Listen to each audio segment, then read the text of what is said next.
Vamos lá, então. Bom, então, boa noite a todos e a todas. Sejam bem-vindas, bem-vindos. Antes de mais nada, queria dizer que a gente vai iniciar aqui a gravação, então pedir licença para vocês, para a gente poder gravar, pedir o consentimento de vocês.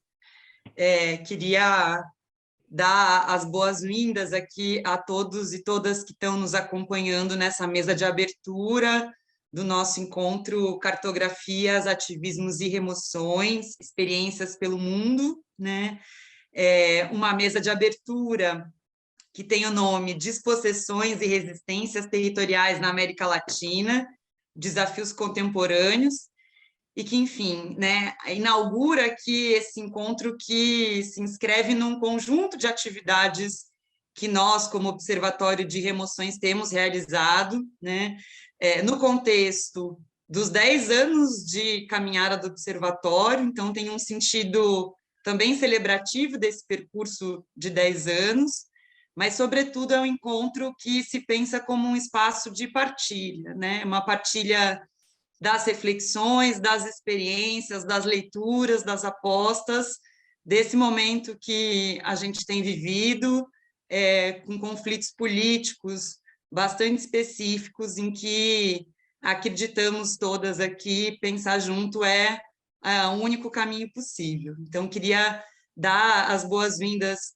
a todas e todos nesse nosso encontro. Essa mesa de abertura acontece hoje, com convidadas aqui, debatedoras muito especiais, a quem eu queria agradecer muitíssimo pela presença, em nome do Observatório, e segue amanhã, né? Depois, na sequência, eu vou explicar melhor a dinâmica das oficinas que vão acontecer amanhã, mas é o caminho do nosso evento, né?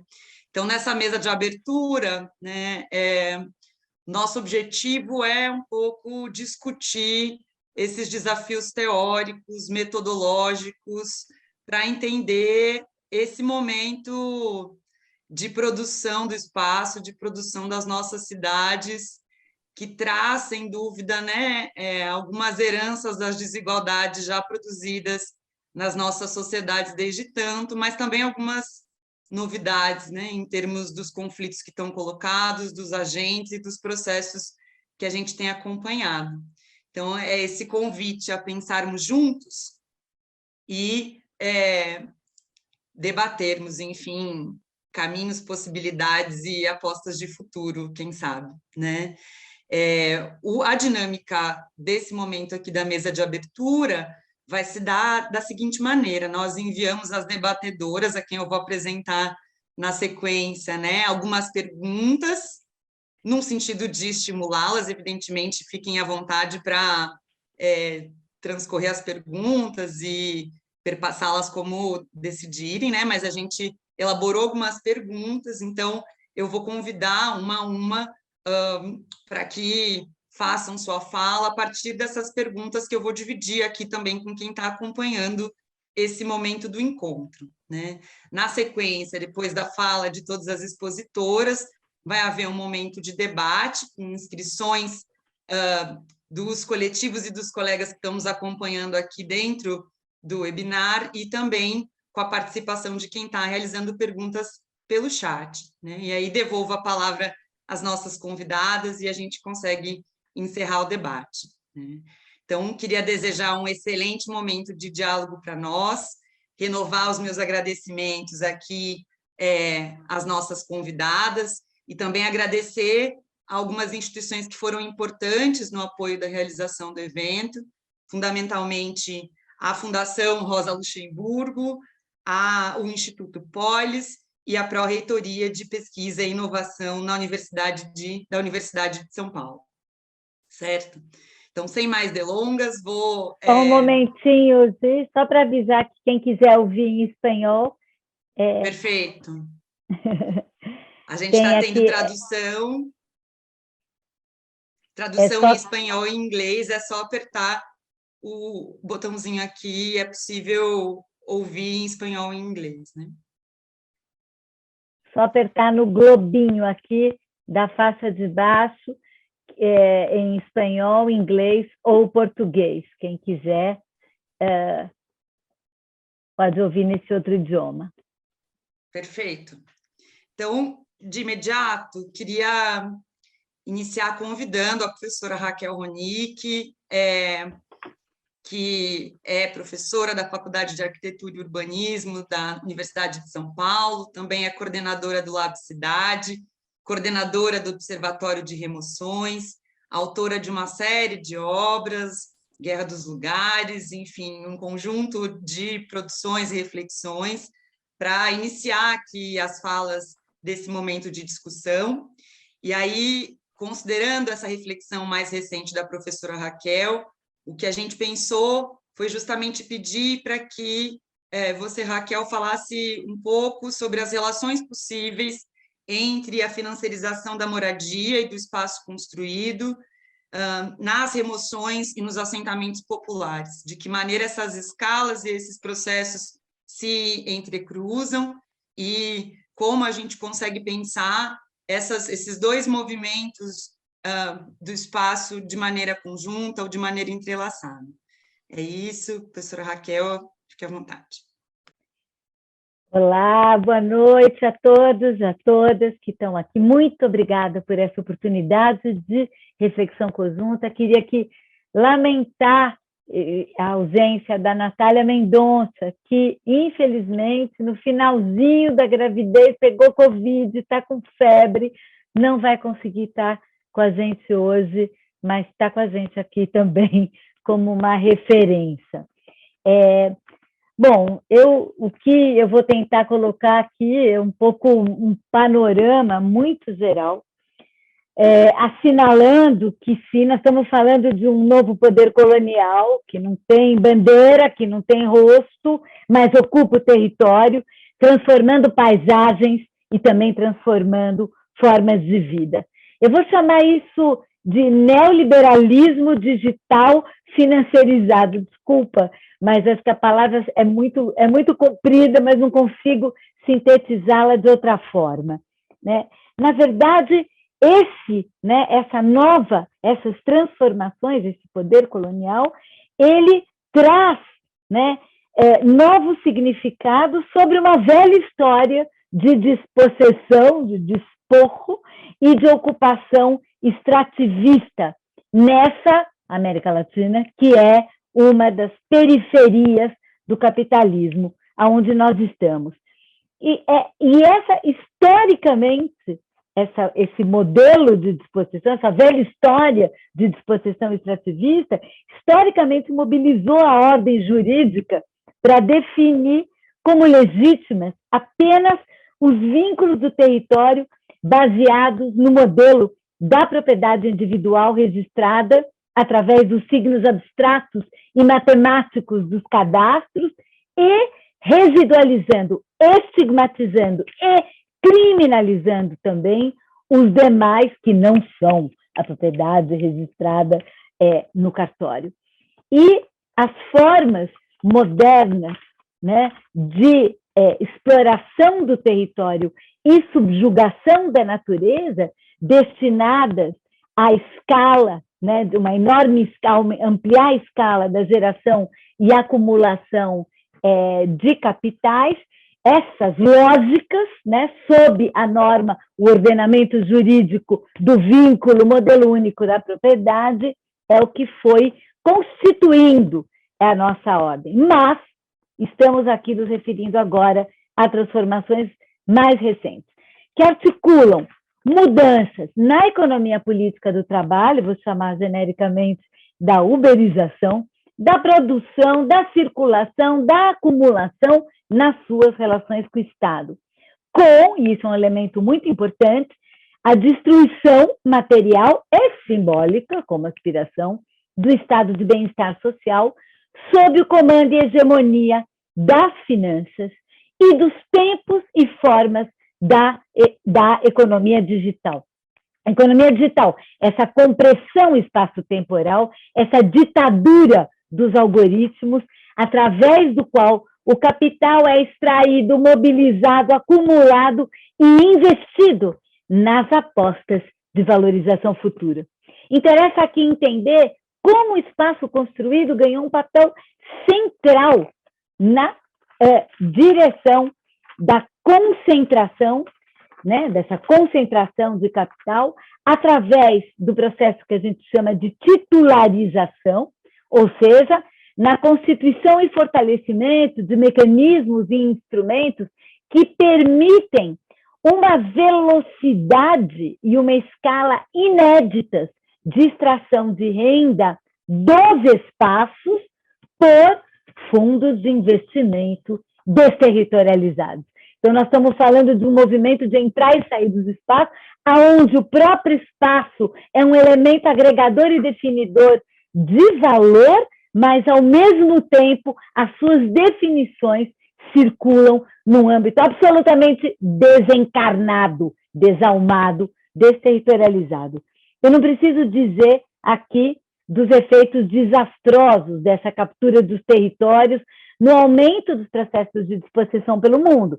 As paisagens para renda que vão capturando os espaços reais de vida, constituindo novas fronteiras de aplicação de um capital excedente global e se desvinculando cada vez mais das necessidades reais, né? Nós, coitados, pobres humanos, que temos que competir pelos lugares numa verdadeira guerra com fluxos transnacionais de capital, nos quais nós também somos empurrados e fazemos parte. Um exemplo disso é a destruição da Previdência Pública e a nossa participação nos fundos de pensão, grande investidor do complexo imobiliário financeiro global.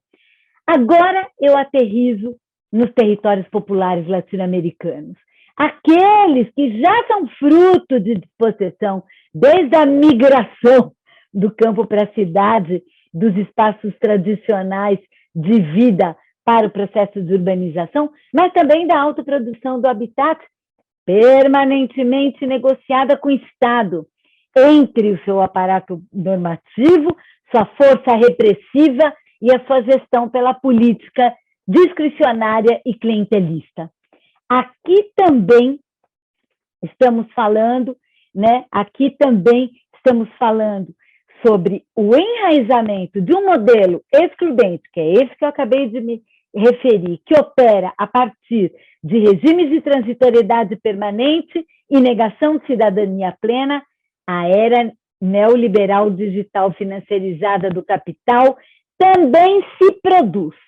E não é apenas diante das ameaças dos despejos em função da abertura de novas fronteiras para as corporações do complexo imobiliário financeiro e as suas paisagens para a renda, mas também transformando as formas de vida, as dimensões materiais, simbólicas e políticas do habitat popular. Aqui eu lanço apenas para o nosso debate, concluindo, alguns elementos para entendermos essa reestruturação. Primeiro, depois de 2008, da crise financeira hipotecária global, nós temos a financiarização da moradia 2.0, que é o aluguel como nova fronteira dessa financiarização. A emergência de corporate landlords, proprietários corporativos, do Airbnb, de plataformas digitais, e a transformação da moradia como serviço, onde o elemento fundamental de exploração é o tempo, né? E aqui sempre, evidentemente, mobilizando políticas públicas em torno dessa questão, que vão induzindo e vão abrindo espaços para essa tomada, né, do setor financeiro, através do espaço construído pelo setor financeiro, através do aluguel. Essas novas formas aportam no mundo corporativo na América Latina, isso a gente já está vendo acontecer, mas no território popular se apresenta, finalmente, perversamente, a possibilidade de superação do limite histórico que impediu o capital financeiro de penetrar plenamente no território popular, que era a tal da forma jurídica imperfeita da propriedade ali. Vide Hernando de Soto e todas as tentativas de fazer programas em massa de titulação para poder transformar capital morto em possibilidade de crédito e, portanto, de dívida.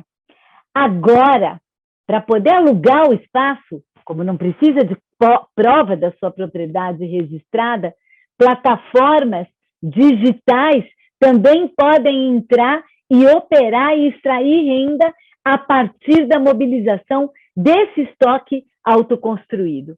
Além do mais, o excedente de capital acumulado nas periferias, favelas, nos territórios populares latino-americanos, através dos mercados ilegais, do tráfico, do contrabando, ou não, outras formas também de acumulação de capital, migra para o imobiliário, definindo ali um enlace entre a flexibilização, a uberização e a informalidade, permitindo que, mesmo precaríssimo, este espaço pode ser objeto de extração de renda, que pode eventualmente ser concentrada nos circuitos superiores financeiros, usando a expressão do Milton Santos.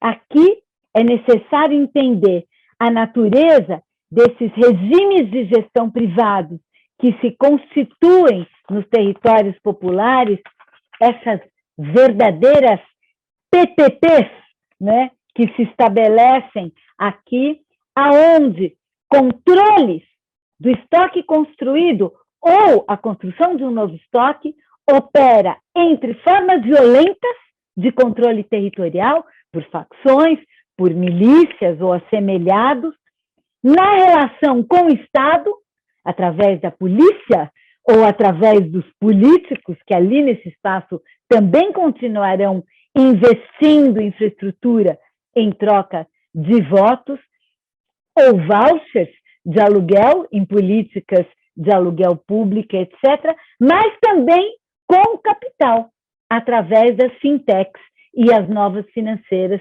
que se estabelecem aí. Lanço aqui a pergunta para o nosso debate. Qual é a implicação desse processo para as lutas históricas e resistências contra os processos de despossessão que marcam a história do vínculo do território, das populações com o território na América Latina? Obrigada. Obrigada, professora Raquel, pelas palavras, pela pontualidade aqui na sua fala. Acho que dialogando de maneira importante com essa reflexão, queria então convidar a professora Verônica Gago a conversar aqui conosco. Professora Verônica Gago, que é doutora em Ciências Sociais, professora da Universidade de Buenos Aires, professora da Universidade de San Martín, autora também de um conjunto expressivo de artigos, de produções sobre economia popular, economia feminista, sobre teoria política, dentre os quais eu destaco a razão neoliberal, economias barrocas e pragmática popular. Tem colaborado com experiências de pesquisa militante em diversos coletivos e faz parte do coletivo Ni Una Menos, que luta contra o feminicídio na América Latina. Professora Verônica, queria agradecer novamente muitíssimo a sua participação aqui conosco e queria retomar a pergunta que nós enviamos e que faz aqui, né, uma amarração no diálogo que a gente está propondo, que diz respeito a esses mecanismos de endividamento nos territórios, né? Então, tentar retomar que mecanismos são esses que têm gerado endividamento nos territórios, em que medida esse endividamento tem gerado situações de despossessão e de remoção, em que medida essas situações têm afetado, sobretudo, as mulheres, né? E quais têm sido as estratégias do Ni Una Menos para trabalhar com essas situações todas de violência e de despossessão. Novamente, obrigada, professora Verônica, fique à vontade. Muchísimas gracias, Giovanna. Muchísimas gracias, Raquel, Paula y todas las compañeras del laboratorio. Muito obrigado, Giovanna, Raquel, Paula e todas as colegas por esse convite. Eu gostaria de apresentar hoje um trabalho que nós acabamos de lançar, que se chama Casa como Laboratório. Aqui eu quero deixar o link para compartilhar com vocês, com todos os que estão aqui nos acompanhando. É um trabalho que eu fiz com Lucy Cabacheiro e é uma síntese da pesquisa que nós fizemos nesses 2 anos de pandemia. E, por um lado, conecta o que nós estávamos trabalhando sobre financiarização da vida cotidiana, lida, entendida e analisada de uma perspectiva feminista, Por ejemplo, colocando algumas perguntas bem precisas. Por que o endividamento está especialmente apontado às mulheres? Por que especialmente a mulheres chefas do lar? Por que a mulheres que são as protagonistas das economias mais precarizadas e que, de alguma forma, controlam uma versatilidade, né, entre espaços produtivos e reprodutivos, né? Espaços da rua e do lar, da feira e do trabalho ambulante, entre o trabalho assalariado intermitente e os auxílios sociais. Esse era o trabalho que nós estávamos fazendo, de por que hoje dispositivos financeiros, principalmente que tem a ver com dívida doméstica, têm como objetivo, tem como alvo essa população, especialmente feminizada, muitas vezes migrante, mas que trabajo claramente tem uma carga de trabalho reprodutivo, de cuidados, um trabalho muito particular, e que de alguma forma é a dinâmica protagonista das economias populares nos territórios mais precários. Também estávamos estudando como são anulados os mandados de gênero com essa forma financeira, como as formas financeiras estão vinculadas a dinâmicas morais e a dinâmicas que têm a ver com mandados de gênero, que organizam e aprofundam a obrigação financeira. Então, é a ideia de um endividamento que parece prescindir de corpos e territórios, mas a nossa pesquisa vinha focando em que tipos de corpos, territórios e economias hoje são o alvo preferido desses novos dispositivos financeiros. Essa pesquisa que nós estamos fazendo há alguns anos, durante a pandemia, requer um aprofundamento maior, porque os dispositivos financeiros de endividamento estão se aprofundando e estão acelerando. E, além disso, que nós trabalhamos também durante a pandemia, a partir desse grande debate que é o que significa ficar em casa, né? Tem duas questões que são importantes para nós. Primeiro, como a quarentena e todas as dinâmicas associadas à quarentena e ao lar amplificam a cena da revolução social. Ou seja, o que nós vemos na pandemia é que muitas dinâmicas que nós estávamos vendo com relação à revolução social passam para um primeiro lugar e desbordam de uma forma visível para essa discussão pública e política. Isso conclui no confinamento da casa, né? Ao mesmo tempo que se cria uma tensão desse confinamento e da abertura do que nós chamamos territórios domésticos. Como resolver a reprodução social diante de uma crise de moradia, sanitária, de alimentação e econômica. Então, o que nós trabalhamos é o que significa que esse cenário da pandemia, com essa crise multidimensional, amplia o que nós vínhamos discutindo em termos de reprodução social e que o movimento feminista, particularmente, põe em debate nos últimos anos. Em segundo lugar, como a casa se tornou, de fato, um laboratório. Nós falamos isso, né?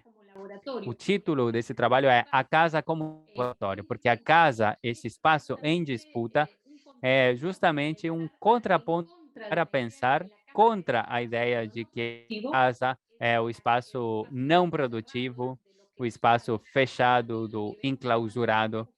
Por outro lado, o que nós vemos na pandemia é como a casa se torna um espaço privilegiado de intrusão de dinâmicas financeiras. E sobre essa casa, sobre o espaço doméstico, nós identificamos uma intensificação de dívidas, uma intensificação de violência por motivos de gênero e uma intensificação de trabalho reprodutivo, que tem esse espaço da moradia como cenário privilegiado, mas permanentemente em tensão, né? Justamente quem pode ficar em casa, de que casas estamos falando, como essas casas são submetidas a dinâmicas simultâneas de violência e o que significa que essa casa, ao mesmo tempo, está em permanente comunicação com territórios maiores que organizam a infraestrutura da cidade, pelo menos a infraestrutura das cidades da América Latina, onde a pandemia foi resolvida dentro dos lares e, ao mesmo tempo, conectando os lares com recursos comunitários públicos escassos e recursos de organizações populares políticas. Nesse sentido, para nós, apareceu uma necessidade de aprofundar o trabalho que nós já vínhamos fazendo com duas organizações. A Assembleia Feminista da favela da cidade de Buenos Aires, que se chama Bicha 31, e com o Sindicato de Inquilinos Agrupados, que é uma organização muito importante na Argentina e tem tido uma grande repercussão, principalmente na pandemia, diante da discussão que acontece na Argentina com relação a algumas leis. Então, esse trabalho está nutrido por essas discussões, essa troca com essas duas organizações, que são organizações que enfrentam em lugares diferentes, com populações diferentes, de uma forma muito central, essa dinâmica que nós chamamos de a casa como laboratório, né, que coloca a casa no centro de disputas várias. Então, a tentar resumir, o que nós identificamos são três eixos. O primeiro é o aumento do endividamento doméstico. Isso que nós já vínhamos destacando é intensificado justamente pela diminuição de renda e um endividamento doméstico que, como nós já identificávamos, é para a reprodução social. É endividamento para comprar alimentação, medicamentos e para resolver situações de emergência. É um endividamento que também vai aumentar a partir do momento em que o aluguel se torna outra fonte de endividamento. Durante a pandemia, muitas famílias criaram dívidas para não ser despejadas, né, removidas.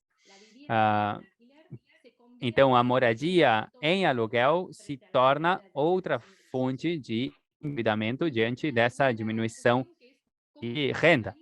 Outra segunda questão é como se reorganiza e como se intensifica a dinâmica de trabalho de reprodução não remunerado, como tem um aumento das tarefas de cuidado e como justamente diante da emergência de uma falta de recursos públicos, né? Algumas falta de medidas de produção em termos sanitários, tem um aumento do trabalho de reprodução e como isso afeta principalmente as mulheres, que, como nós sabemos, são as mais endividadas e as que, diante dessa carga de trabalho reprodutivo maior, devem se endividar ainda mais. E isso produz uma situação paradoxal, que é, quanto maior é a carga de trabalho reprodutivo, maior é o endividamento, né? E isso cria uma situação bastante explosiva. E, finalmente, uma identificação da especulação imobiliária, tanto no setor formal como no informal, por diferentes motivos, por dinâmicas diferentes no setor formal e informal, mas claramente o que vemos é uma identificação na pandemia da especulação imobiliária. Então, temos um maior endividamento dos lares, uma carga maior de trabalho reprodutivo e uma aceleração dessas dinâmicas de especulação no setor formal e informal. Isso monta um triângulo que colocam a questão do lar no centro, né, desse cruzamento de dinâmicas financeiras que contradizem a ideia de que a casa é o lugar, como nós discutimos, onde não há produção de valor, onde o remunerado não seria em termos de produção de valor. Então, podemos acrescentar a tudo isso uma quarta dimensão que tem a ver com uma análise que nós fizemos durante a pandemia, que é a introdução de novas tecnologias financeiras, que são especialmente as que a Raquel comentou. Nós fizemos uma análise com eu e outra colega, é outro trabalho que já publicado também. Trata de como a forma de obter renda de emergência que foram oferecidos para situações críticas para as famílias da Argentina.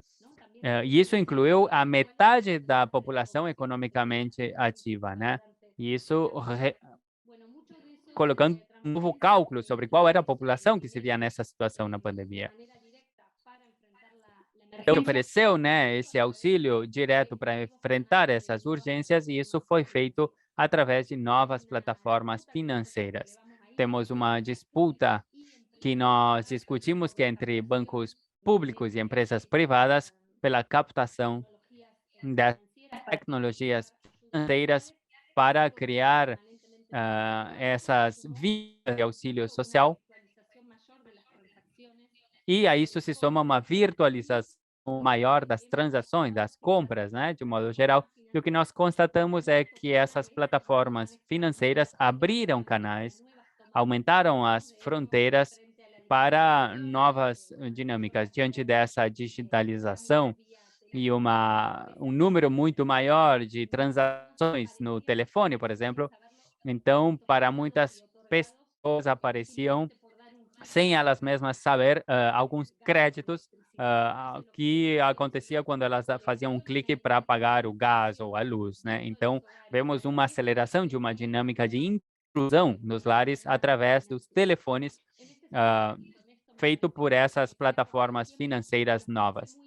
Nesse sentido, e agora eu já concluo, nos parece muito importante colocar em diálogo isso que a Raquel comenta, que é como a colonização acontece da terra e da moradia, paralelamente dinâmicas de reprodução social. Então, ver como acontecem esses mecanismos, essa conexão entre os mecanismos dessas dinâmicas da colonização, que seria uma financiarização progressiva da reprodução da vida, que não pode acontecer sem um empobrecimento generalizado, que ao mesmo tempo coloca o endividamento como uma solução aqui e agora, diante da falta de recursos, diante da falta de renda, diante dessa dinâmica de precarização do trabalho, e como isso está relacionado com a dinâmica de colonização do território. O que eu quero dizer é que outra linha que nós acreditamos que pode ser estratégica é como podemos pensar que as finanças não podem ainda se vincular do trabalho e da terra. Mesmo se existe uma tentativa de criar uma nova forma de valorização e temos uma forma utópica por parte do capital, que é não precisamos mais do que nós mesmas para a sua valorização. O que vemos é que existe um vínculo com o trabalho e com a terra. Então, como podemos ver esses circuitos que as finanças permanentemente querem apagar, porque produzem dispositivos cada vez mais abstratos e complexos, ou porque justamente o que fazem é anular a forma como os seus dispositivos aterrizam em alguns corpos e territórios, né? Então, essa discussão de como podemos visibilizar esses circuitos é fundamental. Acho que concluí dentro do meu tempo. Tenho outros pontos, mas eu vou deixar para depois, para o diálogo. Excelente. E aí, nesse mesmo sentido de pensar nessas acelerações, em essas disputas pela ordem, né, que ganham novos processos do ponto de vista da financiarização, mas que também recebem certos atores e certas novas roupagens de violência, né, que eu queria convidar a professora Marcela Araújo para estar aqui conosco. A professora Marcela é professora do Departamento de Sociologia da Universidade Federal do Rio de Janeiro e coordenadora do Urbano, Laboratório de Estudos da Cidade. Para a professora Marcela, a equipe, enfim, do Observatório pensou em algumas perguntas que eu também vou reproduzir aqui para introduzir o nosso diálogo, né? Então, perguntamos para a professora Marcela qual a relação, pensando nessas disputas pela ordem que estão se dando no contemporâneo, qual a relação de grupos milicianos com a produção do espaço e com os mercados imobiliários nos territórios populares fluminenses. Há processos de deslocamentos ou de dispossessão sendo realizados por esses grupos, ou como consequências da disputa territorial deles com as facções? É possível a gente pensar num urbanismo miliciano, que conteúdos ele traria, né? Na verdade, a continuidade do mesmo diálogo desse momento que a gente está discutindo, e vai ser um prazer te ouvir. Marcela, fique à vontade, a palavra é sua. Obrigada, me ouvem bem? Ótimo. Bom, obrigada, muito obrigada pelo convite, é realmente uma alegria estar aqui compondo essa mesa, fazendo parte desse diálogo, comemorando os 10 anos do Observatório.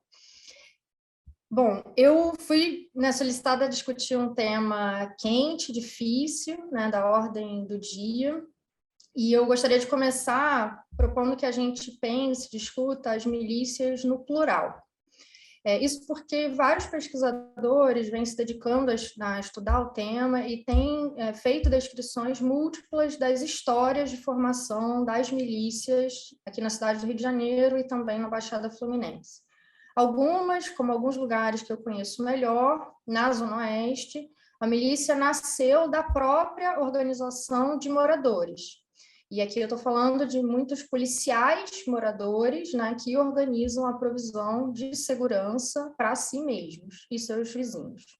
Em outros lugares, as milícias invadem áreas controladas anteriormente pelo tráfico de drogas, com mediações ou não da polícia militar, que, com a atuação de seus batalhões, podem fazer, né, intermediações com tantas operações de limpeza de certas regiões, para que haja essa troca de comandos dos territórios, cobrando também os batalhões arregos de grupos milicianos por esses serviços de limpeza de territórios, assim como cobram arrego para fazer vista grossa à venda de drogas em tantas bocas de fumo. Então, a gente está falando, acho que, de um cenário bastante complexo, uma história de formação social desses grupos de poder diversos. O termo milícia ganhou força, acho que vale lembrar, né, após a CPI das milícias, em 2008, né, instaurada pelo então deputado estadual Marcelo Freixo, que naquela época ainda era afiliado ao PSOL. Desde então, essa categoria, milícia, se tornou uma categoria de acusação em vários territórios do Rio de Janeiro.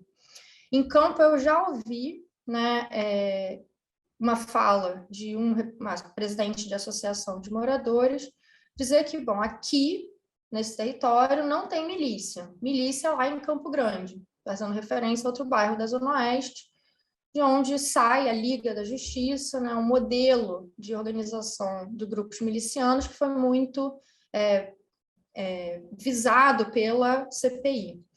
Aqui no território dele, a que ele se referia, era uma área de polícia. E eu acho que a gente tem que prestar atenção a essa autoidentificação. A gente está falando de policiais, moradores da cidade, produtores de cidade, gestores de cidade. Falar em milícias no plural não quer dizer, de maneira alguma, jogar fora essa categoria, né? Eu acho que falar de milícias é falar de 2 pontos principais. Um certo modo de controle de territórios da pobreza, em que, a meu ver, nas minhas pesquisas, em principalmente 3 localidades, um conjunto habitacional em Duque de Caxias, na Baixada Fluminense, um conjunto habitacional na Zona Oeste, e um conjunto de favelas também na Zona Oeste, em outro bairro. Esse trabalho de campo, que eu já venho fazendo há mais de 10 anos, me leva a ressaltar 2 aspectos. É um modo de controle de territórios em que a gente está falando de monopólios de mercados, de certos mercados, de vans, internet, TV a cabo, gás, mas também mercado de segurança, com a cobrança de taxas de segurança de comerciantes e ou de moradores, e controle do mercado imobiliário, de várias formas. Em alguns lugares, a gente está falando da cobrança de taxa de segurança de moradores, em outros lugares, a gente está falando de cobrança de taxas sobre transações imobiliárias, então taxas, né, sobre contratos mesmo que não registrados, de aluguel, transações de compra e venda. Em alguns outros lugares da cidade, a gente está falando também, né, de grupos milicianos que têm suas próprias construtoras imobiliárias e suas lojas de material de construção. Então, são múltiplos mercados dominados pela milícia, monopolizados pela milícia, que criam uma nova ordem, né, na cidade, uma nova maneira de produzir e gerir a cidade. Mas, além de falar das milícias no plural, eu acho que a gente também tem que discutir remoções no plural. Falar de remoção no Rio de Janeiro, né, ativa muitas memórias de políticas habitacionais que remontam, né, ao início do século XX. Não vou rememorar todas elas, a gente já pode até recuperar, mas basta dizer que eu estou falando a partir de uma cidade, né, que passou pelas reformas Pereira Passos no início do século XX, por tantas remoções no governo Carlos Lacerda, ainda no estado da Guanabara, que removeu famílias em torno da Lagoa Rodrigo de Freitas, da Zona Sul para a Zona Oeste. E a gente está falando de remoções olímpicas, né, para produzir essa nova versão da cidade empresariada, né, na preparação para os mega-eventos, principalmente da Copa 2014 e Olimpíadas 2016, né, nas duas primeiras gestões do prefeito Eduardo Paes. Vamos chamar essas remoções de remoções públicas, capitaneadas por programas governamentais os mais diversos. Elas começam, vou fazer uma pequena recapitulação, né, que vai soar muito conhecida para todos nós que estudamos questões urbanas, mas que eu acho que é importante para a gente encontrar certos pontos de convergência entre esses programas governamentais e a atuação dos grupos milicianos que eu estava descrevendo anteriormente. Remoções públicas começam com o anúncio, né, da remoção de certas áreas, apresentação das justificativas, né, mais ou menos relevantes, mais ou menos legítimas. Ao anúncio se segue a chegada, né, de tantos técnicos, engenheiros, topógrafos, agentes comunitários, que marcam as casas para remoção e começam o cadastro das famílias. O Estado oferece 3 modalidades, né, de compensação para as famílias que vão ser removidas: a indenização, pagamento em valor pela casa que vai ser perdida, uma compra assistida, né, uma intermediação da compra de uma nova casa em troca dessa que será perdida, e a troca, e o termo é esse mesmo, da casa removida por uma unidade, casa ou apartamento em conjunto habitacional. Como tantas pesquisas vêm descrevendo, essas remoções animam mercados imobiliários locais, de múltiplas formas. As pessoas se engajam, né, se antecipam muitas vezes com temor da remoção e da perda do valor das casas e vão para outros lugares. Outras famílias se endividam, compram casas para poder, né, se colocar numa situação melhor no momento da troca por um apartamento. Outras tantas famílias são expulsas das suas casas para que pessoas com ligação com as milícias e também com tráfico de drogas ocupem essas unidades e possam acessar casas em conjuntos habitacionais. São múltiplas possibilidades, as pessoas, de uma maneira ou de outra, acabam participando sendo instadas a participar de transações imobiliárias. Isso aqui é um ponto de convergência, a meu ver, entre remoções e tantas das práticas de expulsão que grupos milicianos, vou me deter neles, praticam como uma forma de gerir o mercado imobiliário não formalizado. A gente está falando aqui de lideranças, né, ligadas às associações de moradores, milicianos, atuantes como agentes de segurança do Estado, ou já afastados, que se engajam nos momentos dos anúncios das remoções, dos cadastros das famílias, numa série de transações, impõem uma série de transações a tantas famílias que se veem acometidas por esse anúncio arrebatador das suas casas. Com isso, eu quero dizer, nas minhas pesquisas, né, eu tenho visto que vários grupos milicianos se valem dessas remoções públicas e dessas 3 modalidades de compensação que os programas governamentais oferecem para as famílias para agir sobre o mercado imobiliário e expandir suas áreas de controle. Nos momentos dos cadastros, né, eles conseguem criar as portas e as pontes para acessar conjuntos habitacionais, com, né, transferência de famílias e de aliados, né, pessoas ligadas a eles para esses novos apartamentos ou casas, com a nomeação de síndicos nos novos conjuntos, com controle da gestão condominial, e a partir desse controle dos síndicos e da gestão condominial, estender a cobrança, né, de tantas taxas de segurança, estender redes de transporte de vans, criar novas frentes de monopólio para a venda de serviços urbanos, como internet, TV a cabo e gás. Eles não chegam, os milicianos, têm conseguido acompanhar isso nos últimos anos, depois da remoção, para ocupar espaços deixados em aberto, na ausência do Estado. Eles participam das negociações durante as remoções públicas, se engajam nesses cadastros, se valem dessas modalidades de compensação, que eu me referi anteriormente, para estender as suas áreas de controle e os seus tentáculos de poder. Claro que eu posso desenvolver mais a fundo todas essas questões, eu não quero me alongar muito, mas para concluir a minha fala, eu queria levantar 3 pontos para o nosso debate. O primeiro é pensar que as milícias são agentes dos mercados imobiliários não formalizados. Elas organizam ocupações de terra, mutirões e obras públicas, produzem prédios de apartamentos, como a gente viu nos casos da Muzema, né, que vieram a cair em 2 ocasiões recentemente, alugam e vendem casas, cobram taxas de aluguel, cobram taxas sobre transações de compra e venda.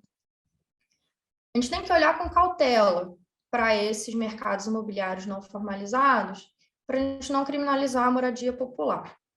A gente está falando de cidades que foram autoconstruídas. E tantas transações imobiliárias, os puxadinhos para acomodar famílias, os parentes, fazem parte da vida das classes populares, de como elas têm acesso à cidade. Mas as milícias, elas se apropriam, taxam essa autoconstrução, né, e monopolizam uma série de mercados, né, criando novas formas de gestão, né, dos tantos territórios da pobreza que a gente tem nas nossas cidades.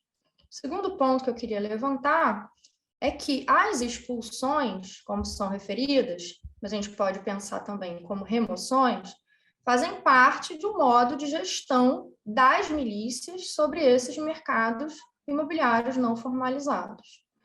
Essas expulsões agravam o nosso já dramático problema da moradia, porque expulsam famílias para mais longe, para áreas mais periféricas, mais precárias, quando não áreas de risco. Alimentam, nesse sentido, os mercados imobiliários não formalizados, controlados por grupos milicianos. E, por fim, concluo com esse ponto, para não me alongar muito mais, é importante pensar que, acho que nesta arena, isso vai soar como uma platitude, mas é importante falar, as remoções públicas, qualquer programa urbano, político urbano, não serve de maneira alguma ao combate de grupos criminosos. Aqui no Rio, a gente, né, se fala muito, os governantes ainda falam muito, né, de fazer políticas de urbanização como forma de combater a criminalidade. O que eu tentei trazer na minha fala, os momentos dos cadastros nas políticas habitacionais, eles são momentos de negociação, de inscrição das políticas habitacionais sobre os territórios controlados por grupos criminosos, milicianos ou traficantes de drogas. Isso quer dizer que eles afetam mercados de segurança, mercados imobiliários, mercados de drogas. E uma série de negociações não previstas são desdobradas para gerir e acomodar essa inscrição das políticas habitacionais sobre esses territórios. Das fricções, conflitos e negociações, a contragosto, acaba que política habitacional, infelizmente, de maneira não prevista, tem servido como uma frente de expansão urbana para grupos milicianos e traficantes de drogas. Os conjuntos habitacionais já nascem dominados por esses grupos. Nesse sentido, a gente está falando de políticas habitacionais que têm uma série de questões que alimentam o próprio problema que elas querem combater, no que diz respeito ao acesso e ao direito à moradia, mas também, né, que, com essas negociações, alimentam mercados imobiliários não formalizados, controlados por grupos milicianos, garantindo a expansão desses grupos e deixando tantas famílias, né, em condições vulneráveis. Eu encerro por aqui, para não me alongar muito mais, mas estou absolutamente disposta a explorar um pouco mais cada um desses pontos aqui no nosso debate. Muito obrigada. Muito obrigada, Marcela, foi excelente, obrigada pelas suas contribuições. Vou então passar a palavra à Gisele Martins, também renovando o nosso agradecimento por estar aqui com a gente. Gisele, que é jornalista, doutoranda em comunicação pela ECO, escritora do livro Militarização e Censura, integrante do Movimento de Favelas do Rio de Janeiro. Obrigada, Gisele, por estar aqui nesse diálogo conosco, uma alegria estar aqui com você. E aí a gente também elaborou algumas perguntas para a Gisele, que eu vou aqui reproduzir para contextualizar esse momento. Perguntamos para ela, então, na leitura que ela tem feito, nos trabalhos que ela tem realizado, se enxerga mudanças no padrão de ocupação militarizado do Estado nos territórios populares fluminenses. E se essas transformações, em alguma medida, recebem que formas de ocupação, né? Se elas estão influenciadas por alguns grupos e que ocupações elas tomam, e também quais são as resistências a esse processo, em que medida elas são outro momento também em termos de organização política, imaginação política. Gisele, muito obrigada, fica à vontade, a palavra é sua. Olá, boa noite. É uma alegria estar aqui. É sempre bom ouvir essas mestras, doutoras, grandes referências no debate sobre cidade, sobre favela, sobre, enfim, espaços territoriais que são divididos, né? E aí eu já começo a minha fala dizendo que o racismo estrutural é o que divide essa cidade, é o que militariza, é o que remove, é o que escolhe determinado território a ser militarizado, a ser removido, remoções forçadas ou remoções brancas. É o racismo que escolhe determinados territórios a sofrerem tudo isso, enfim, inúmeras violações nas quais a gente está debatendo aqui nessa noite, né? Então, minha fala já inicia a partir disso. E aí, o que se tem de mudança em relação à questão estrutural, em relação à militarização, por exemplo, né? Em relação a esse território, e aí eu vou falar da favela, especificamente do Rio de Janeiro. No Rio, eu sou militante do movimento de favelas há 20 anos, e no Rio a gente tem aproximadamente pouco mais de 1.000 favelas, e são esses territórios que são violados, né? Sem água, sem saúde, sem moradia, sem educação. É essa população que não tem carteira assinada, é essa população que está, por exemplo, na linha, abaixo da linha da pobreza, né? Nosso país voltou ao mapa da fome. É essa população que não tem carteira assinada, é essa população também que está morrendo de Covid, tiro, Covid e sem água, né? Mas ainda esse território, também esse território que temos governos, e eu vou falar de governos, não vou falar do governo só atual, falar de governos que escolhem esse território para ser militarizado, que gasta dinheiro público, não investe em educação, né? E aí falar da diferença de palavras. não investe em saúde, não investe em habitação, não investe em água, saneamento, mas que gasta dinheiro público com uma política de militarização destes territórios, né? E aí eu tenho uma imagem, e aí falar da atualidade, né? Uma imagem que é do Caveirão, é o carro blindado, helicóptero blindado da Polícia Civil, que quando faz uma operação policial na favela, ele não erra o lugar que vai atirar. Por exemplo, eu sou moradora de um conjunto de favelas que é a Maré, e aí, por exemplo, eu nunca vi esse Caveirão, nem quero ver, né? Mas ele nunca atirou na Avenida Brasil, ele nunca errou o lugar que ele atira, né? E eu vou falar de territórios escolhidos a serem militarizados, e aí eu vou falar também de controle, controle do território e controle da vida. E que vidas são essas? Em sua maioria são vidas negras, são vidas periféricas, são refugiados que estão habitando esses territórios favelados e periféricos. Falar dos nordestinos que por muitos anos vêm morar nas favelas do Rio, de São Paulo, nas periferias, para conseguir emprego na cidade, né, na grande cidade, essa ideia de uma cidade vitrine, que é o Rio de Janeiro, a cidade dos mega-eventos, a cidade que vai dar uma oportunidade, mas que, na verdade, está morando nesses locais sem qualquer estrutura à vida. Eu vou falar do direito à vida também, né? Sem qualquer direito à vida, mas que está sendo controlado nesse território. Seu território é controlado e a sua vida é controlada por meio da falta de direitos públicos, mas também por uma polícia, na verdade, por uma política de militarização. A gente teve nos anos 90, épocas de grandes chacinas no Rio de Janeiro. O GEPAI, né, uma polícia ali inventada pelos governos naquela época. Posterior, época dos mega-eventos no Rio de Janeiro, a gente teve as unidades de polícia pacificadora instaladas em favelas estratégicas da cidade, a maioria na Zona Sul. Foram 44 favelas invadidas, e falar de palavras, eu sou jornalista, sempre é importante falar que elas não foram ocupadas, porque se você fizer uma pesquisa na favela, o que você quer como direito? Ninguém vai falar, eu quero polícia, né? Ninguém nunca vai falar, eu quero um caveirão terrestre, ou um caveirão aéreo, eu quero um drone. Ninguém vai falar isso. As pessoas, moradoras e moradores de favela, vão falar, eu quero habitação, eu quero meu direito à casa, um direito que a gente na favela ainda não tem. Eu nunca tive uma conta de luz. Olha isso, eu tenho 36 anos, eu não tenho direito a ter um endereço, né? Mas tem um tanque de guerra, tem um caveirão, tem um helicóptero, tem um drone, tem UPP, né? E aí 44 favelas foram invadidas pelas UPPs na época dos mega-eventos, época também de grandes remoções, a Raquel está aí, a grande especialista também nesse tema.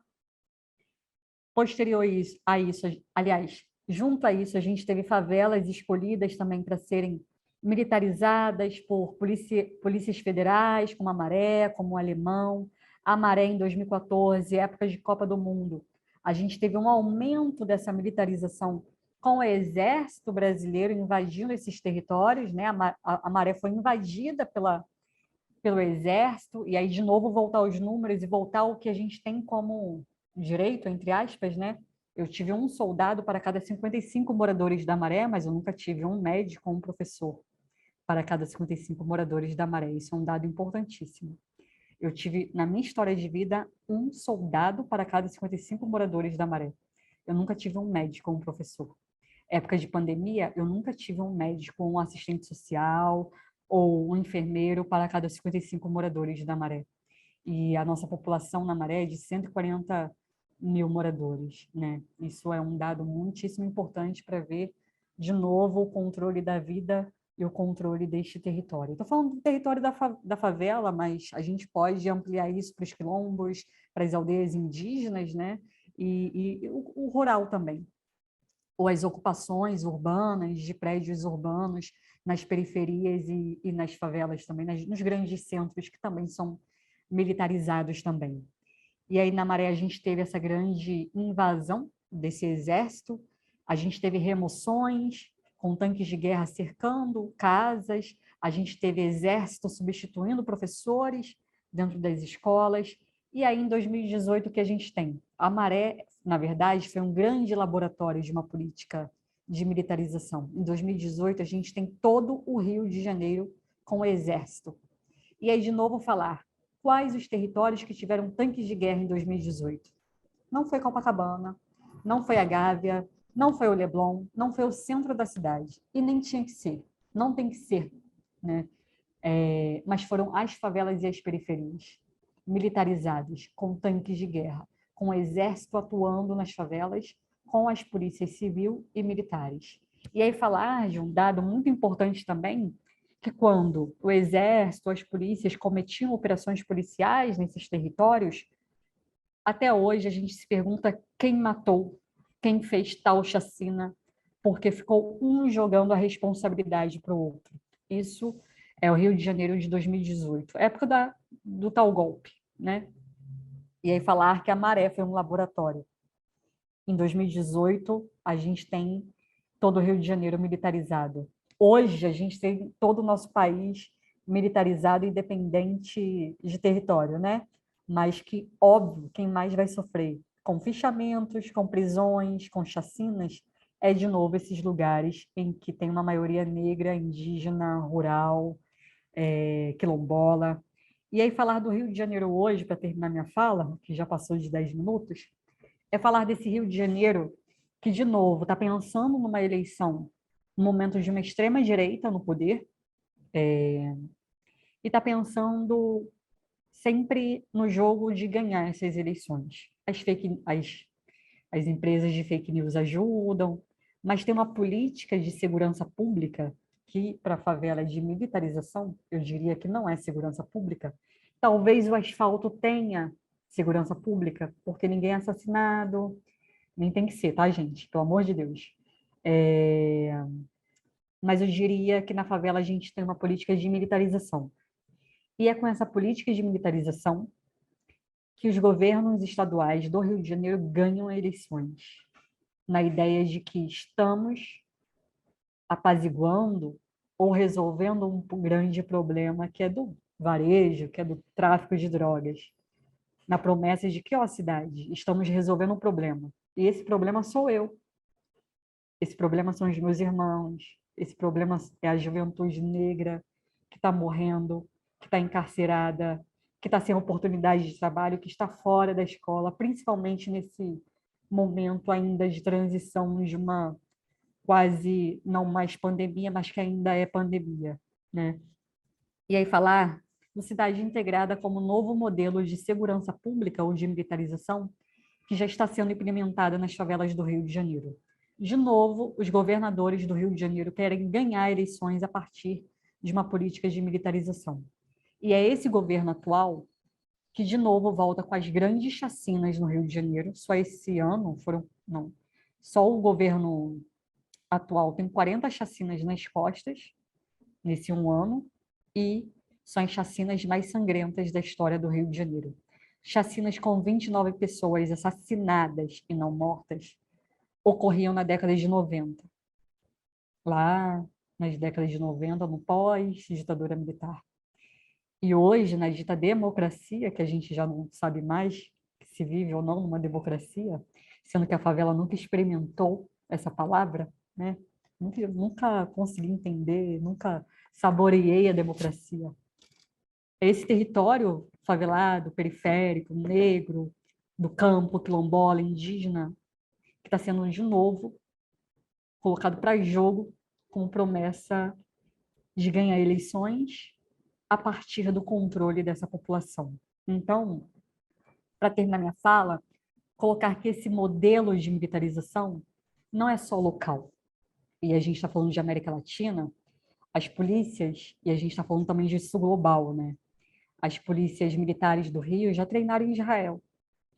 Os drones que passam nas favelas do Rio de Janeiro vieram de empresas, das mesmas empresas que estão aí por países da América Latina, controlando indígenas e quilombolas e campo e lutadores pela terra e pela vida e pela água. As formas de matar são as mesmas. As câmeras de vigilância e facial são das mesmas empresas. as bombas utilizadas, né, de gás, enfim, utilizadas em 2013, 2014, nos mega-eventos, são utilizadas nos Mapuches, pelas polícias de lá, utilizadas na Palestina, utilizadas no México, utilizadas na Colômbia. As formas de matar, a forma que George Floyd foi assassinado é uma técnica militar utilizada pelo exército israelense na Palestina e que também já foi utilizada aqui no Brasil. A forma que a polícia tem de atirar no olho de manifestantes, como teve lá em Pernambuco, no início do ano passado, é também uma forma de atirar em mapuches, em colombianos, em palestinos e em diversos outros países do sul global. Então, há uma internacionalização dessa militarização, há empresas que estão ganhando e governos que estão ganhando com a nossa morte e com o controle das vidas e dos territórios. Era só isso que eu tinha para colocar como complemento e muito obrigada. Era tudo isso, né, Gisele? Obrigada a você pela sua fala, obrigada por estar aqui conosco. Então, agora a gente terminou esse momento das exposições e a gente passa às questões, né? Eu tinha dito no início que a gente ia começar com as questões que estavam aqui aparecendo no chat. Eu recebi já 3 questões, eu vou propor que eu apresente as 3 questões, a gente faz uma primeira rodada com as expositoras e aí a gente parte para um segundo bloco, pode ser? Sei que a Gisele tem que sair às 19h30. Estou atenta, Gisele. Então, vou pedir licença para passar primeiro para a Gisele, que ela também pode, na volta, responder e se ausentar, porque ela precisa ir para um outro compromisso, né? Então, são 3 perguntas. A primeira pergunta do Rafael Borges. Ele coloca uma questão, acho que especialmente para a professora Marcela, para que ela comente, se for possível, um pouco mais desses processos de negociação entre as milícias do Estado no momento do cadastro. Ele pede para entender um pouco melhor como essas negociações se compõem, com procedimentos formais, critérios municipais, enfim, né? Como esses procedimentos formais e informais se articulam ali no momento do cadastro, como você contava para a gente, né? A segunda pergunta é da Fernanda Gonzalez, e ela, então, quer perguntar, especialmente também a Verônica, se é possível abordar um pouco o papel que tem o Estado na gestão do endividamento doméstico junto ao capital financeiro.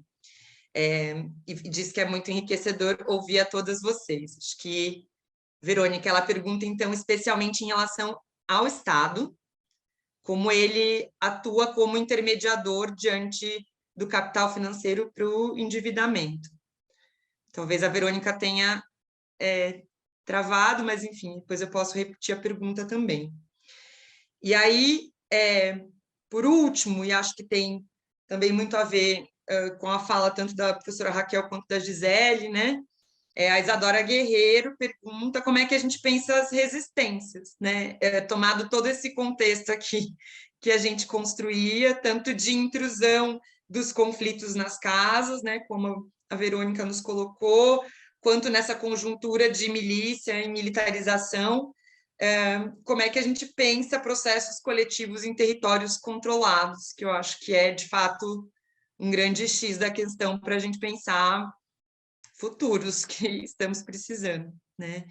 Então, vou usar essa licença para passar a palavra para a Gisele, que precisa sair, e aí, depois, se vocês concordarem, eu faço a rodada na mesa.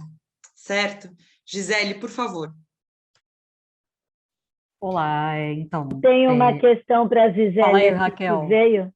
Não, é que veio uma questão para a Gisele da Paula, aproveitar que a Gisele vai falar, que essa é para a Gisele, pensando na morte recente de Dom e Bruno, que estavam ensinando a auto-organização e autodefesa dos indígenas, como vocês pensam e reagem a essa gestão do território popular militarizada. Maré é também transformação e potência. É isso, Maré também é transformação e potência. É a primeira favela que tem um museu no mundo. A gente tem um dos jornais comunitários mais antigos no mundo. A gente tem cozinha solidária, a gente atuou na pandemia, entregando água, álcool. Então, é importante falar disso também, né? Das nossas resistências locais, A favela resiste, né? São 120 anos de favelas aqui. E há 120 anos a gente vem recriando alternativas de sobrevivência. Nós somos mareenses, é uma identidade criada por comunicadores comunitários. Se quem mora na Tijuca é tijucano, quem nasce na Maré é mareense. Na ideia de defesa de identidades. A gente luta contra as remoções, contra a militarização, e há uma internacionalização da luta contra a militarização, o racismo e o apartheid também. É importante colocar nossas resistências. Eu fiquei feliz, muito feliz com essa pergunta de vocês.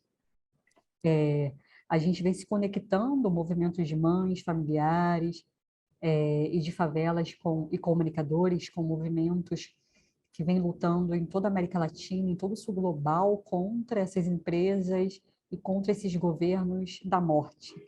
A gente vem pesquisando empresas, a gente vem também tentando incentivar pesquisas que coloquem a gente em diálogo, coloquem a gente como protagonista e não só objeto, né? Protagonista de uma narrativa pela vida e contra o genocídio, contra o racismo, a favor da vida e dos territórios. A gente vem incentivando isso.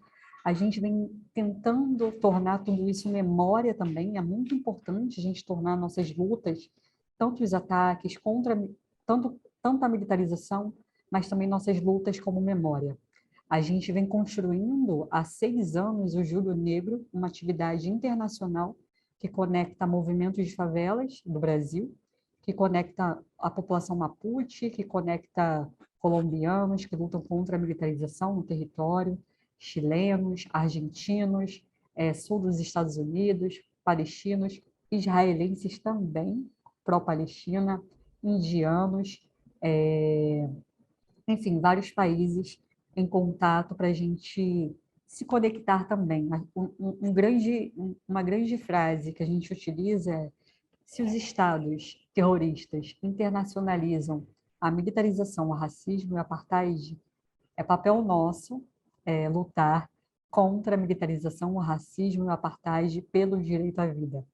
E pelo direito à vida a gente não está falando do outro. O Mapuche não é outro. O Mapuche somos nós, né? O jovem negro da favela não é o outro. A gente não está lutando pela vida do outro. A gente está lutando pelas nossas vidas. Eu estou lutando pela minha vida, né? Eu sofri censura na Maré e tornei essa censura num livro sobre militarização e censura.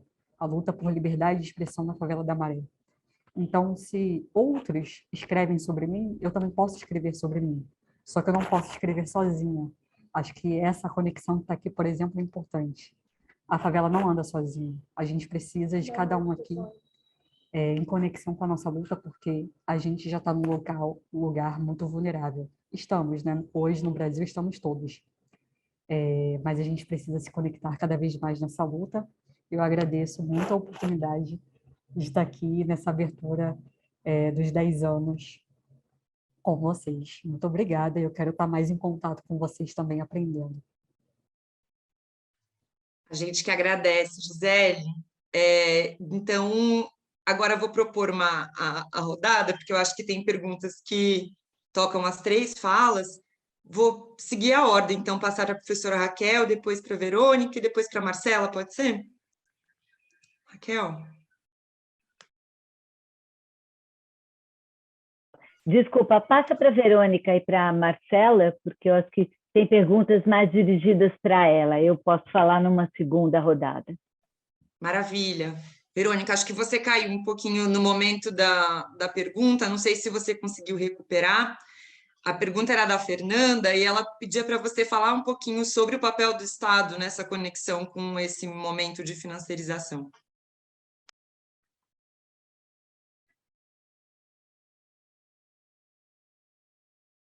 Está fechado o som. O microfone.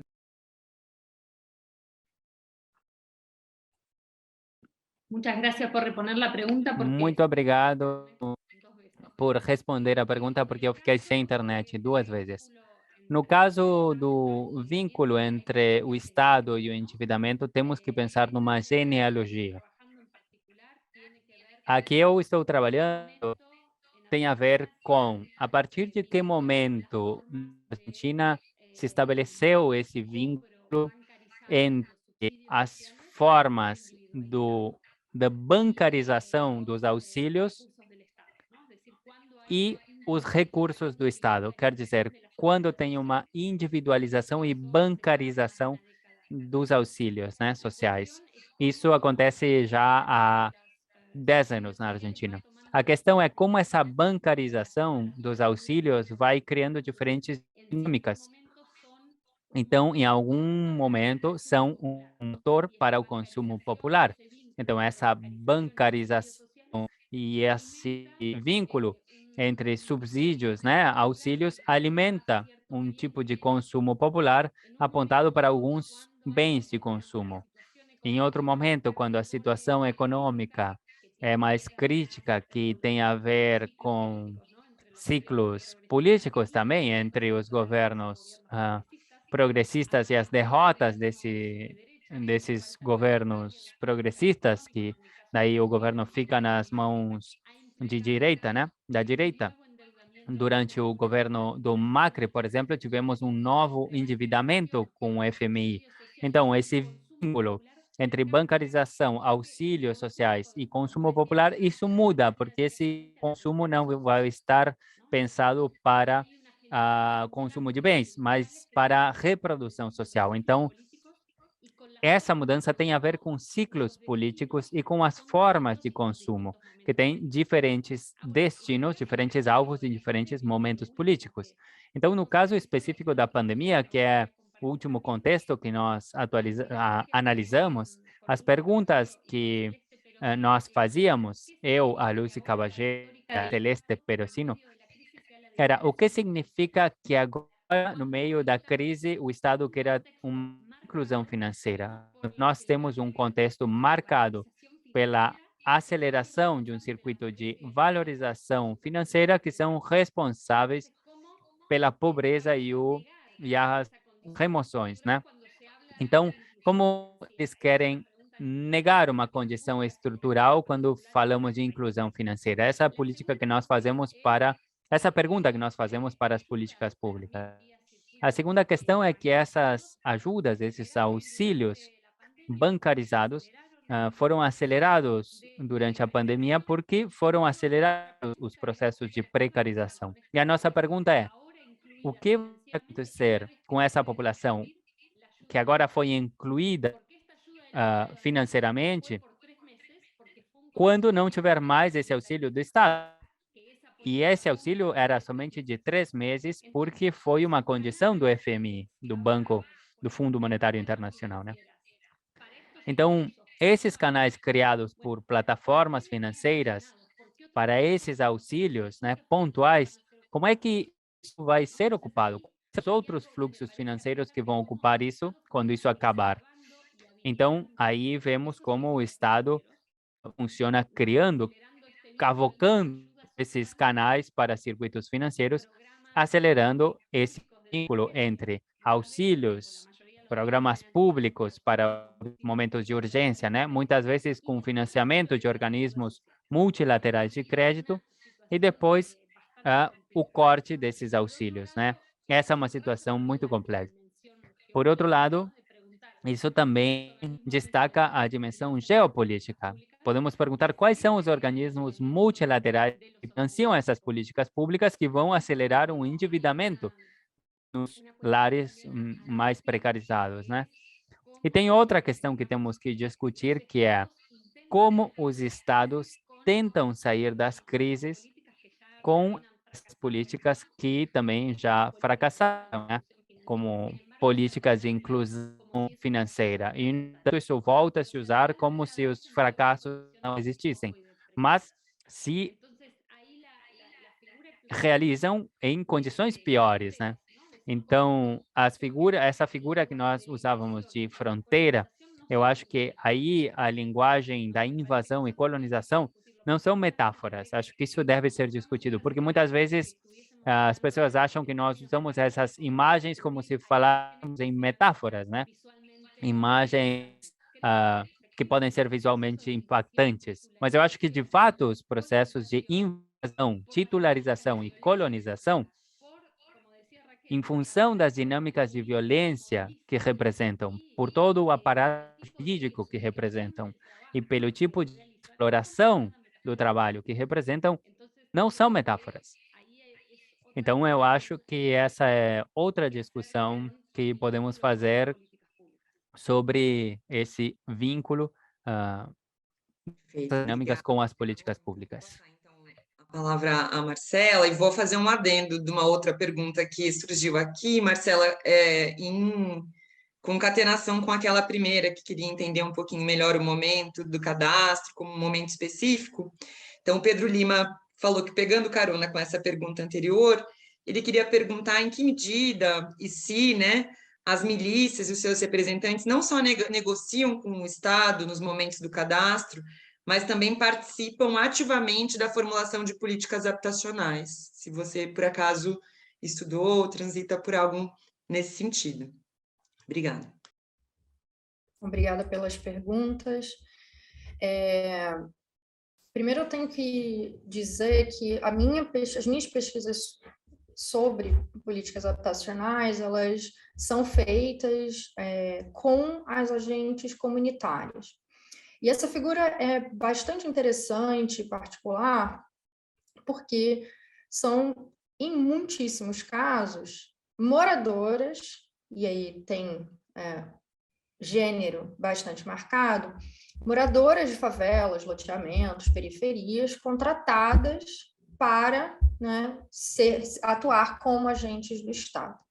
Tem uma história particular, e acho que não cabe aqui desenvolver, mas minhas entradas em campo há 15 anos são feitas com estas mulheres.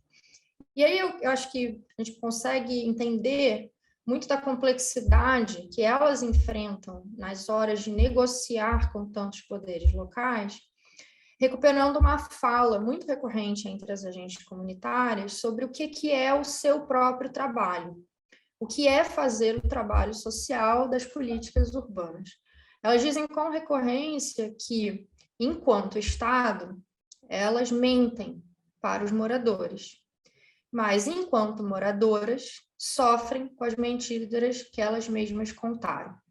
Elas vivem, assim, esse paradoxo, né, e dilemas morais, políticos dramáticos.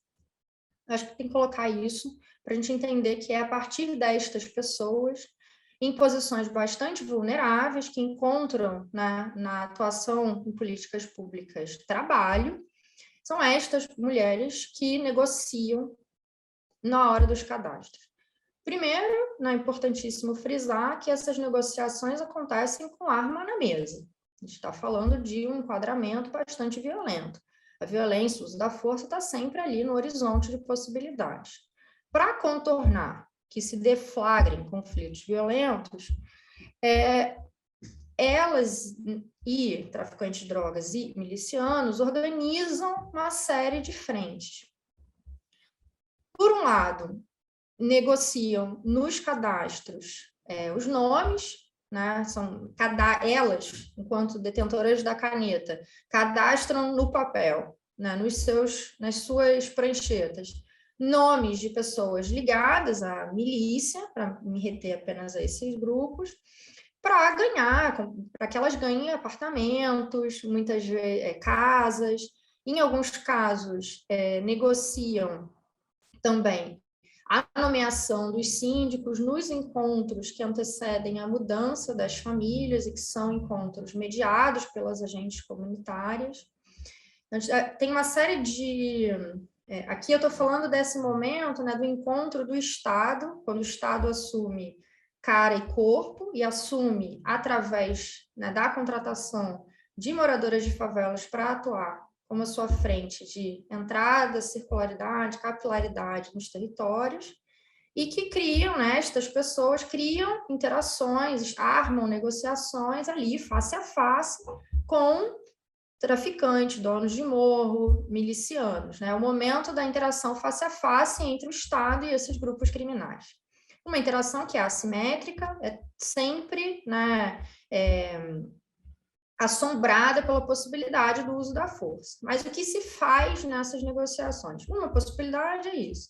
negociar o registro, né, o cadastro de pessoas ligadas à milícia ou ao tráfico de drogas, para que ganhem os apartamentos e as casas, e desse modo, né, tenham um certo lucro, né, no momento da remoção. Outra possibilidade é negociar desenhos de obras. E aqui acho que eu consigo atender um pouco a segunda pergunta que foi colocada.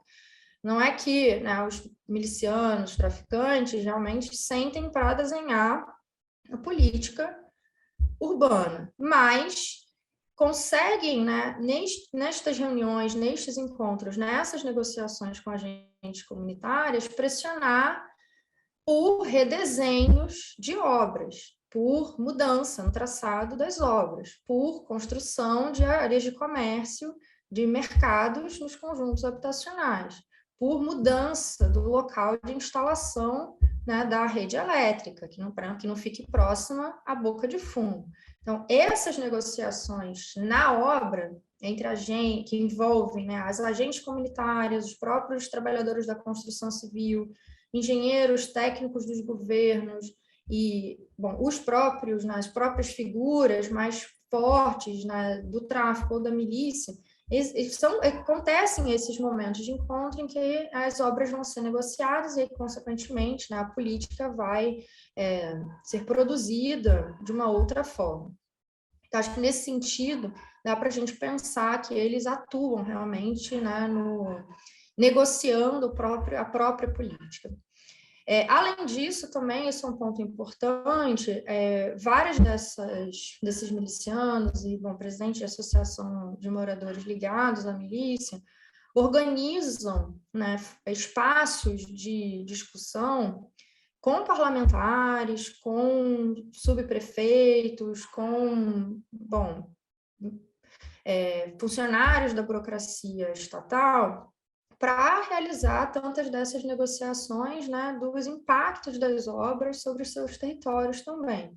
A gente tem as audiências públicas, mas a gente tem essas arenas políticas particularizadas, em que uma série, né, de outras negociações vão ser feitas e que vão se desdobrar sobre a vida de toda a comunidade, todo o loteamento, toda a favela. Então, acho que essa é a configuração de poder, né, em que o Estado se apresenta mais fragilizado, fraco, porque mobiliza agentes comunitários que vivem esse dilema que eu mencionei anteriormente, né? E a elas é delegada essa responsabilidade imensa de negociar esses ajustes para que as inscrições da política urbana, habitacional, enfim, de outras políticas urbanas, afetem e se adequem, né, nas suas consequências sobre os mercados controlados por traficantes de drogas e por milicianos. Não sei se eu atendo de todo a demanda, acho que vai um pouco nessa direção, olhar para essa microatuação, né, do Estado através do trabalho social, né, da etnografia do trabalho social. E aqui, bom, vou encerrar por aqui para não tomar muito mais tempo de fala. Obrigada, Marcela. Chegou uma última pergunta para a Verônica. Eu acho que eu vou fazer a pergunta, então, e aí passo para a Raquel ao final para finalizar, pode ser? Sim, acho que teve uma outra também pergunta que foi da Isadora, que acabou também não sendo lida. Isso, a da Isadora, a Gisele acabou respondendo, que é um pouco dessa formulação das resistências nesse contexto ambíguo, né? Que a intrusão se dá pela casa, mas os territórios são militarmente e milicianamente controlados, né? Mas, claro, todas vocês fiquem à vontade para comentar, né? E aí, agora a Paula Santoro fez uma específica para a Verônica. Raquel, quer comentar antes? Eu acho que seria interessante, a partir dessa rodada e dessa fala, né, também trazer aqui uma reflexão articulando com algumas das questões que foram levantadas, né? Eu acho que, em primeiro lugar, está muito presente aqui o Estado, o papel central do Estado nesses circuitos.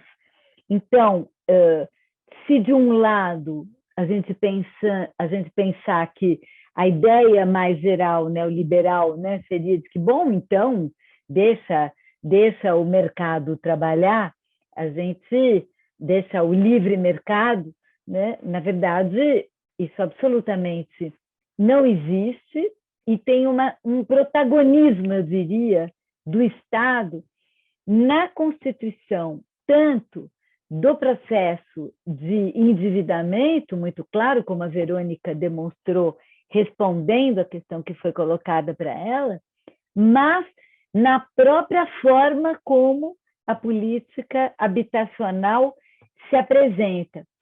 Eu queria, na forma como a política pública se apresenta, trazendo aqui os exemplos dos cadastros na política habitacional trazido pela Gisele, trazido pela Marcela, mas trazendo também os exemplos do controle da militarização trazido pela Gisele, que também opera, né, nessa chave, né, de uma constituição, de um controle territorial, estigmatizado. Mas eu queria trazer aqui uma terceira dimensão, ainda trabalhando a dimensão do Estado e da política pública. Eu concordo muito com essas dimensões que foram colocadas aqui, mas acho que tem uma terceira dimensão que foi um pouco trazida pela Marcela, mas que me parece muito presente nesses processos de consolidação, né? Que é a dimensão, dentro desse processo, a dimensão da negociação das melhorias no cotidiano dos territórios populares. A negociação, aí não estou falando de remoção, não estou falando de novos conjuntos, da abertura de um novo espaço, mas nós estamos falando da própria consolidação dos espaços, dos territórios populares, que muitas vezes se originam de processos de remoção anterior, né? Muitas vezes se originam de ações daqueles que foram expulsos de outros lugares, que se constitui como uma nova frente de ocupação e que, para poder existir e persistir, também negociam permanentemente com o Estado, e aí com o setor de água e esgoto, ou com a polícia ambiental, no caso do controle de uma área de proteção ambiental, ou com a defesa civil, no caso de uma área decretada, né, como área sujeita a risco, ou com todas elas simultaneamente. Isso significa que na Constituição mesmo desses espaços há uma presença do Estado, e as mesmas arenas políticas particularizadas que a Marcela se referiu dentro desse processo, elas estão presentes no cotidiano dessa articulação, na medida que a própria existência e persistência daquele lugar vai depender. E, por sua vez, eu quero jogar mais um elemento aqui, que é a política. Ela vai estar presente, na fala da Gisele isso apareceu bastante, né? Como se ganha eleição com uma política de segurança, e política de segurança é invasão de favela e de território popular, ocupação militar e chacina. Mas se ganha a eleição também transacionando esses bens. E aí eu pergunto também, né, para todos que estão aqui, de que forma também o mundo da política cada vez mais se nutre e se autorrepresenta através desses processos, e como isso foi contaminando a política, né? E as formas de representação política. E me perguntando que tipo de embate, né? Exatamente, constituindo clientelas, isso é absolutamente básico, estruturador da política brasileira hoje. Mas de que forma, né, a representação política dos moradores, né, pode significar um contraponto a isso, e especialmente que contraponto a isso é possível numa lógica de estruturação territorial tão dominada pela violência e pelo medo, né? Pelo medo de morrer, né? Que é estruturador das formas de vida desses territórios. Perfeito, obrigada, Raquel. Acho que realmente coloca uma outra camada.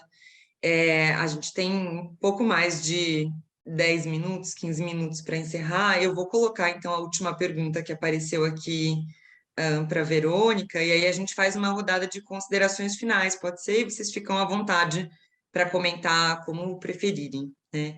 Então, Verônica, quem perguntou foi a Paula Santoro, e ela perguntou o seguinte, né? Ela disse que a gente tem trabalhado os efeitos da crise habitacional, do aumento dos aluguéis e da dificuldade do pagamento destes, entre outros, como um novo endividamento. E vocês colocam claramente que também são processos de remoralização na família, reestabelecendo os vínculos às dinâmicas morais. Queria que falasse mais sobre o que é essa remoralização na família e como se reconstroem esses vínculos morais. Acho que você faz uma ponte importante entre os desafios da moradia, o endividamento e a organização da vida que volta à família patriarcal. E se não querem remoralizar na família, indo, por exemplo, morar ou se endividar com a família, estão rendidos às opções junto aos governos, em troca de voto, por exemplo, que é exatamente o que a gente falava nesses termos das possibilidades de negociação política. Ou as opções articuladas pelas formas privadas de gestão do território, que são moralizantes, tanto quanto a família, não?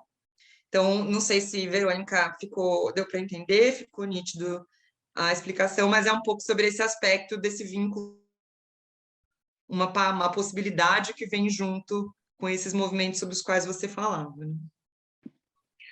Sí, esa dimensión de la moralización me parece que es fundamental. Essa questão da moralização é fundamental porque nós identificamos essa questão como um fator principal e não secundário do funcionamento da dívida. Não quer dizer que esse mandado de gênero vem depois como um suplemento, mas articula a obrigação financeira a partir do próprio núcleo. Por algum motivo, existe essa permanente questão da responsabilização familiar e esse questionamento das mulheres travestis, trans, lésbicas, né? Que elas também têm que colocar o seu corpo para a dívida em acontecimentos comunitários, não só como uma restrição da vida familiar no sentido heteronormativo, né?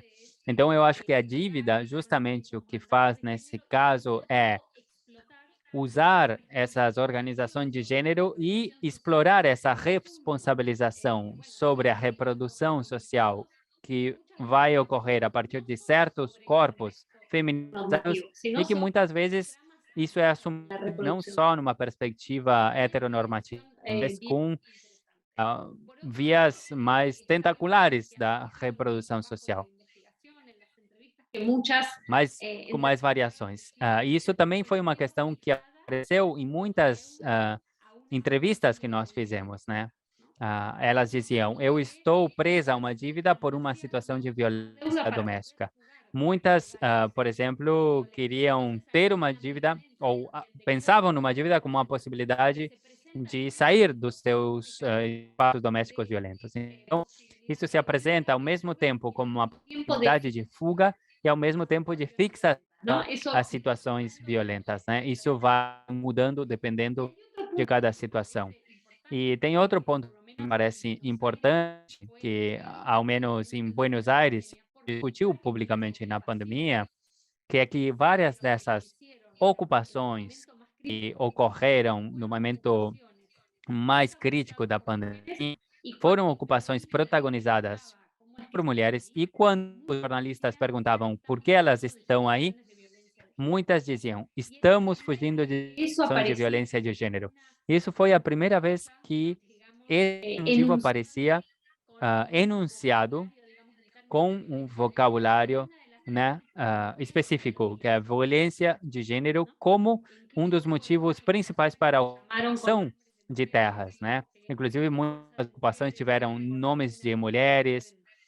Estou lembrando de uma particular na Bicha 31, na favela 31, que se chama Força de Mulheres. Então, acho que tem uma ação que é cada vez mais visível como ponto de disputa, né? Com relação a com quem vivemos, quais são as formas de habitar que aparecem, né? E como esse mecanismo de endividamento tenta negociar com essas formas de fixação e de promessa de mobilidade ao mesmo tempo. Esse é um ponto. Eu acho que não é casual que esses debates aconteçam nesse momento que viemos depois de um momento de muita luta feminista que discute a família heterossexual e se discute como é organizar um lar e as formas de habitar por fora desses núcleos heterossexuais. Acho que esse é um ponto bem importante. E também queria fazer um comentário sobre esse último ponto que a Raquel falou, que é a representação política dos e das moradoras e moradores. Porque justamente com as organizações que nós trabalhamos, o que aconteceu na Bicha 31 é um caso muito paradigmático, porque da assembleia que aconteceu aí, surgiram as representantes que assumiram o governo desse território, dessa favela, e que por primeira vez representam uma maioria de mulheres e representam um núcleo de oposição ao governo da cidade de Buenos Aires muito importante. Que esse governo entregou muito dinheiro para a propaganda da modernização desse lugar, né? E o governo usou como garantia de empréstimo que foi feito pelo Banco Interamericano esses territórios dessa favela. Então, temos que entender como é que esses territórios são um aval, né? São uma garantia para um empréstimo. Então, não se entende a política de urbanização sem entender como esses territórios são usados para um empréstimo numa região muito importante da cidade de Buenos Aires, porque está próxima da logística do porto. Então, tem um valor em particular. E outro caso que a Raquel conhece bem, que é o de sindicato de inquilinos, né? Que colocou de novo em debate público a constituição desse sujeito, né? De uma classe média empobrecida, né? De um setor imobiliário não informalizado, como é o da favela, mas com condições variadas de registro, que é o setor esse grupo de inquilinos de renda média é caracterizado como muito atomizado, de negociações individuais, e o sindicato conseguiu, de alguma forma, que isso apareça como um sujeito de disputa, e especialmente a partir do momento em que a maior parte das reclamações que chegam ao sindicato são mulheres e os que são as que sofrem as condições de maior abuso na hora de ter que enfrentar esses donos de imobiliárias. Eu vou passar então para a Marcela e depois retorno para a Raquel encerrar. Marcela. Obrigada. Eu gostaria de puxar esse ponto que a Raquel colocou agora na fala dela, né, para essas tantas negociações das melhorias nos cotidianos dos territórios populares. Como é que a gente está diante, né, de uma fragmentação da política, né? São múltiplas modalidades de presença do Estado em territórios populares, ora pelos braços armados das polícias, mesmo das Forças Armadas, ora também se apresentando em arranjos com tantas empresas e bancos, ora se apresentando pelo trabalho social, ora forte, ora fraco, né? Múltiplas modalidades de presença do Estado e que se fortalece e outros momentos parece se mostrar mais enfraquecido. O dilema, né, que eu coloquei das agentes comunitárias, eu acho que ele chama atenção para um processo que tem me mobilizado muito a pensar, que é a própria, tenho chamado assim, mercantilização do trabalho comunitário. Como é que, né, se transforma o trabalho comunitário em mercado de trabalho e que coloca os moradores, né, em situações bastante vulneráveis. Tem agentes comunitárias que têm as relações de trabalho mais diversas com o Estado. Temos as estatutárias, funcionárias públicas, as primeiras dos movimentos sociais. Mas depois a gente também tem agentes comunitárias que se cooperativaram nos anos 90, agentes comunitárias assalariadas, formalizadas, de ONGs, mas a gente também tem agentes comunitárias assalariadas não formalizadas de tantas empresas sociais que foram surgindo para prestar o trabalho social para políticas urbanas.